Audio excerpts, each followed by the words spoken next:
Hello friends, how are you? Welcome to class 6 English semester 2 વિષય Khatri part 2. વિદ્યાર્થી મિત્રો, આપણે પાર્ટ 1 ની અંદર કેટલાક પ્રિપોઝિશન્સ અને તેના ઉપયોગો શીખ્યા હતા. આજે આપણે વિષય ખત્રી પેજ નંબર 7 ઉપર આગળ પાર્ટ 2 માં એક્ટિવિટી 2 કરવાના છીએ. શિક્ષક વર્ગમાં જુદી જુદી વસ્તુઓ જુદી જુદી જગ્યાએ મૂકશે અને વિદ્યાર્થીઓને વેર શબ્દનો ઉપયોગ કરી પ્રશ્નો પૂછશે. આ પ્રશ્નો આપણે લખેલા છે તે હું તમને બરાબર વાંચી સંભળાવું છું. આ વાક્યોની અંદર વિદ્યાર્થી મિત્રો આપણે વેર વડે પ્રશ્ન કેવી રીતે બનાવી શકાય તે જોઈશું. થોડાક પ્રશ્નો જોઈએ. Number 1, where is my cap? મારી ટોપી ક્યાં છે? Number 2, where is the compass box? Compass box ક્યાં છે? Number 3, where is the bag? Bag ક્યાં છે? Number 4, where is my mobile? મારો મોબાઈલ ક્યાં છે? Number 5, where is the lunch box? મારું નાસ્તાનો ડબ્બો ક્યાં છે? Number 6, where are the chalks? એટલે કે ચોક ક્યાં છે? લખવાની ચોકસ્ટિક ક્યાં છે? વિદ્યાર્થી મિત્રો, જ્યારે આપણે કોઈ વસ્તુ ક્યાં છે તેનું સ્થળ માટે પૂછપરછ કરવાની હોય ત્યારે વેર વડે પ્રશ્ન પૂછીએ છીએ. તો આ પ્રકારે આપણે વેર વડે વાક્યો એટલે કે પ્રશ્નાર્થ વાક્ય બનાવી શકીએ છીએ. હવે આપણે ધેરનો ઉપયોગ શીખીશું. Use of introductory there. ધેરનો ઉપયોગ અલગ અલગ રીતે થાય છે. વિદ્યાર્થી મિત્રો, અહીંયા ધેરનો ઉપયોગ વાક્યની શરૂઆતમાં થાય છે એટલા માટે એ ઇન્ટ્રોડક્ટરી ધેર કહેવાય છે. તો ચાલો આપણે ધેરનો ઉપયોગ જોઈએ. Example 1, there are 40 students in my class. એટલે કે મારા વર્ગમાં 40 વિદ્યાર્થીઓ છે. Number 2, there is a clock on the wall. એટલે કે દિવાલ પર ઘડિયાળ છે. Number 3, there was not water in the pond. તળાવમાં પાણી ન હતું. Number 4, is there a public library in your village? તમારા ગામમાં જાહેર પુસ્તકાલય છે? Number 5, how many days are there in a week? અઠવાડિયાના દિવસો કેટલા હોય છે? Number 6, is there a fountain in the garden? બાગમાં ફુવારો છે? Number 7, who is there at the door? બારણા આગળ કોણ છે? Number 8, no there isn't. ના, બાગમાં ફુવારા નથી. તો અહીંયા વિદ્યાર્થી મિત્રો તમે જોઈ શકો છો કે કોઈ વાક્યની અંદર શરૂઆતમાં ધેરનો ઉપયોગ થયો છે અથવા તો અહીંયા પ્રશ્નાર્થ વાક્ય છે એટલે અહીંયા એ જ ક્રિયાપદને આગળ લાવેલા છે એટલે આ પ્રશ્નાર્થ વાક્યમાં આ રીતે ધેરનો ઉપયોગ થયેલો છે. અથવા તો ટૂંકા જવાબ આપવા માટે પણ અહીંયા જો વાક્ય ધેરવાળું હોય તો એના જવાબમાં આ રીતે તમે નો કે યસમાં જવાબ આપી શકો છો. હવે યાદ રાખવા જેવી બાબત એ છે કે વાક્યની શરૂઆત કરવા માટે જ્યારે ધેરનો ઉપયોગ થાય છે એટલે કે ઇન્ટ્રોડક્ટરી તરીકે ધેરનો ઉપયોગ થાય ત્યારે તેનો કોઈ અર્થ થતો નથી. બીજી વસ્તુ, પ્રશ્નાર્થ વાક્યમાં ધેરનો ઉપયોગ કેવી રીતે થાય તે આપણે ધ્યાનથી શીખીએ. Use of their showing place. કોઈ સ્થળ બતાવવાનું હોય ત્યારે ધેરનો ઉપયોગ કેવી રીતે થાય છે. Sonal says Milan, where is your house? તારું મકાન ક્યાં છે? મિલન સેઝ ઇટ ઇઝ ધેર. તે ત્યાં છે. અહીંયા સ્થળ બતાવવા માટે કોઈ સ્થળનો ઉલ્લેખ કરવા માટે અહીંયા ધેરનો ઉપયોગ થયો છે. Nirali says where is the theatre? Theatre ક્યાં છે? Chaitali says oh it is there. તે ત્યાં છે. Urvashi says Urmila my mobile is here. મારો મોબાઈલ અહીંયા છે. Yours is there. તારો ત્યાં છે. Pramod says Priyanka is not here. Priyanka અહીંયા નથી. She is there. તે ત્યાં છે. પાપા says we will soon be there. આપણે જલ્દીથી ત્યાં હોઈશું. Yogesh says when did you rich there? તમે ક્યારે ત્યાં પહોંચશો? આકાશ સેઝ નોબડી ઇઝ ધેર. ત્યાં કોઈ નથી. Bhavesh says is Bharat there? શું ભરત ત્યાં છે? Satish says Piyush who is there? Piyush ત્યાં કોણ છે? અહીંયા વિદ્યાર્થી મિત્રો અહીંયા ધેરનો ઉપયોગ તમને સ્થળ દર્શાવવા માટે કરેલો છે.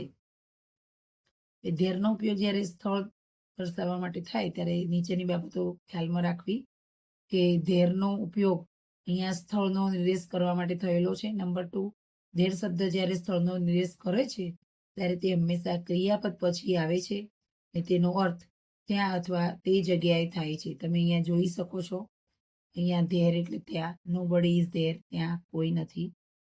ઇઝ ભરત ધેર, શું ભરત ત્યાં છે? તો અહીંયા ધેરનો અર્થ ત્યાં એવો થાય છે. હવે આપણે થોડાક પાસ્ટ ટેન્સ ના ટુ બી ના ફોર્મ જોઈશું. ટુ બી ના વર્તમાન કાળના રૂપો 3 છે, એમ, ઇઝ અને આર. જ્યારે ભૂતકાળના રૂપો 2 છે, વોઝ અને વર. તો ટુ બી ના વર્તમાન કાળના રૂપો પણ આપણે જોઈએ અને ટુ બી ના ભૂતકાળના રૂપો પણ જોઈએ. વિદ્યાર્થી મિત્રો, ટુ બી નો વર્તમાન કાળના રૂપનો કોઠો આ રીતે બને છે. અહીંયા આ એક વચનના રૂપો છે અને આ બહુવચનના રૂપો છે. પ્રથમ પુરુષ એટલે કે પહેલો પુરુષ એક વચનમાં આઈ સાથે એમ, પહેલા પુરુષ બહુવચનમાં વી સાથે આર, બીજા પુરુષ એક વચનમાં યુ સાથે આર અને બીજા પુરુષ બહુવચનમાં પણ યુ સાથે આર. અહીંયા એક વચન હોય કે બહુવચનમાં હોય, બંનેમાં યુ સાથે આર આવે છે. એટલે કે યાદ રાખતી વખતે વિદ્યાર્થી મિત્રો તમે ટુ બીના વર્તમાન કાળના રૂપોનો કોઠો તમારે યાદ રાખવો હોય તો I am, we are, you are, you are, આ રીતે બોલતા જવાનું અને તૈયાર કરતા જવાનું. ત્રીજા પુરુષ એક વચનમાં હી, સી, ઇટ સાથે ઈચ અને બહુવચન ધે આર. એટલે કે વિદ્યાર્થી મિત્રો હીનું બહુવચન પણ ધે છે, સીનું બહુવચન ધે છે, ઇટનું બહુવચન પણ ધે છે. આ કોઠામાં તમે બહુવચનના રૂપો પણ સમજી શકો છો. આઈનું બહુવચન વી થશે, એમનું બહુવચન આર થશે. એવી જ રીતે યુનું બહુવચન યુ પોતે જ રહે છે અને આર પોતે જ બહુવચનમાં છે એટલે એના જ રહેશે. હીનું બહુવચન ધે, સીનું બહુવચન ધે, ઇટનું બહુવચન પણ ધે, જ્યારે ઈજનું બહુવચન આર થશે. તો આ કોઠાને તમારે આ રીતે બોલવાનું છે, I am, we are, you are, you are, he, she, it, is, બહુવચન ધે આર.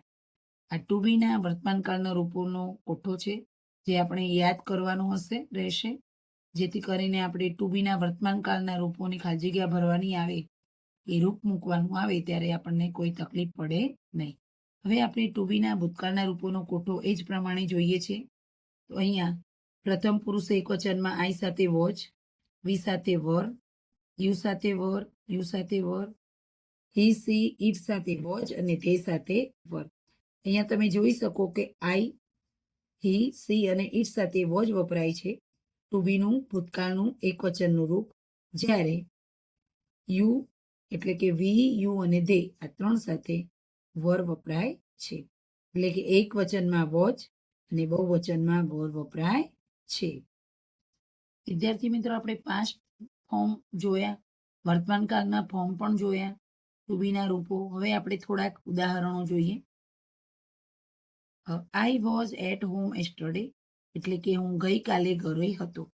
જ્યારે વાક્ય ભૂતકાળનું હશે ત્યારે વાક્યમાં ઘણીવાર એસ્ટરડે જેવા શબ્દો હોય છે અને લાસ્ટ જેવા શબ્દો પણ હોય છે. Number 2, Ajay was at school in the morning, Ajay સવારે સ્કૂલમાં હતો. Number 3, we were in Rajkot last week, ગયા અઠવાડિયે અમે રાજકોટમાં હતા. એ જ રીતે they were in Vadodara yesterday, તેઓ ગઈકાલે વડોદરા હતા. Number 5, Mayur was at the post office, Mayur post ઓફિસે હતો. હવે વિદ્યાર્થી મિત્રો આપણે થોડાક નકાર વાક્યો એટલે કે નેગેટિવ સેન્ટેન્સ જોઈશું. નેગેટિવ સેન્ટેન્સમાં નોટનો ઉપયોગ થાય છે એટલે કે વાક્યને નકાર બનાવવામાં આવે છે. અહીંયા તમે જોઈ શકો છો, I was not at home yesterday, ગઈકાલે હું ઘરે નહોતો. Number 2, Ajay was not at school in the morning, Ajay સવારે શાળાએ નહોતો. Number 3, we were not in Rajkot last week, અમે ગયા અઠવાડિયે રાજકોટમાં નહોતા. Number 4, they were not in Vadodara yesterday, તેઓ ગઈકાલે વડોદરા નહોતા. અહીંયા વર નોટને બદલે તમે વરન્ટ એટલે કે વર નોટનું ટૂંકું રૂપ પણ લખી શકો છો. નંબર 5, મયુર વોઝ નોટ એટલે કે wasn't at the post office. Mayur post ઓફિસમાં હાજર નહોતો. વિદ્યાર્થી મિત્રો, આપણે થોડાક બીજા ઉદાહરણો પણ જોઈએ. I was not at school at 10 o'clock. હું 10 વાગે શાળામાં નહોતો. She was not in Surat. તે સુરતમાં નહોતી. He was not in the bank. તે બેંકમાં નહોતો. they were not in Bharuch yesterday. તે ભરૂચમાં નહોતા. you were not happy at that time. તમે તે સમયે ખુશ નહોતા. we were not in the hospital. અમે હોસ્પિટલમાં નહોતા. વિદ્યાર્થી મિત્રો, આ ઉદાહરણો તમે જે જોયા એમાં તમને એક વસ્તુનું ધ્યાન દોરવા જેવું છે કે અહીંયા જેટલા પણ ઉદાહરણો છે જે મેં લખ્યા છે તે બધામાં નોટનો ઉપયોગ થયો છે. એટલે કે આ વાક્યો નકાર વાક્યો છે. જ્યારે પણ ક્રિયાપદ પછી તરત અહીંયા ભૂતકાળની કાળ ચાલે છે એટલે વોચ કે વર પછી તરત નોટ આવે ત્યારે નકાર વાક્ય બને છે. નકાર વાક્યના બીજા પણ આપણે કેટલાક નકાર વાક્ય ઉદાહરણો જોઈશું. અને નકાર વાક્યો જે છે એને અંગ્રેજીમાં નેગેટિવ સેન્ટેન્સ પણ કહે છે.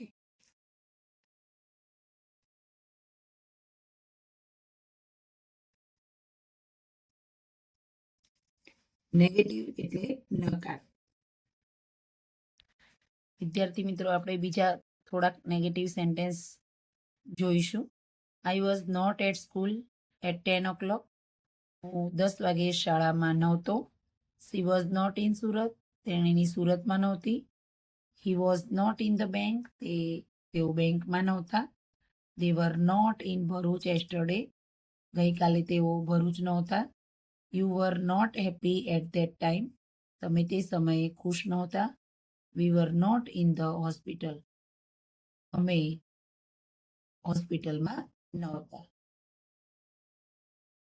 નકાર વાક્યોમાં યાદ રાખવા જેવી બાબત, ટુ બીના ભૂતકાળના રૂપો એટલે કે વોઝ અને વર સાથે ભૂતકાળ દર્શક શબ્દો જેવા કે yesterday અને last week, last month, last યરનો ઉપયોગ થાય છે.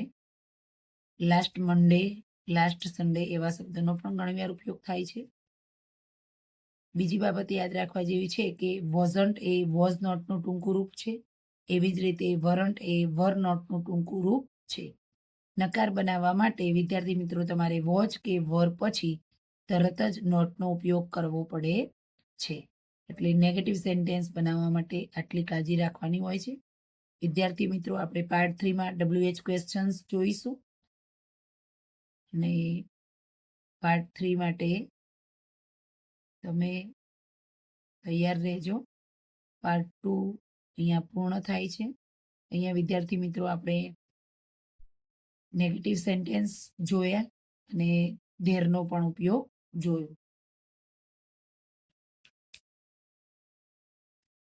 ગ્રામરના આવા વિડીયો જોવા માટે અને વિષિકત્રીના ખાસ વિડીયો જોવા માટે અમારી ચેનલને સબસ્ક્રાઈબ કરજો.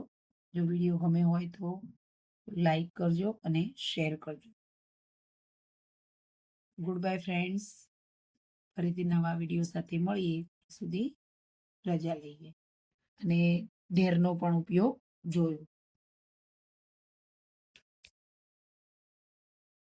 ગ્રામરના આવા વિડીયો જોવા માટે અને વિષિકત્રીના ખાસ વિડીયો જોવા માટે અમારી ચેનલને સબસ્ક્રાઈબ કરજો. જો વિડીયો ગમે હોય તો લાઈક કરજો અને શેર કરજો. Good bye friends. ફરીથી નવા વિડીયો સાથે મળીએ. સુધી રજા લઈએ.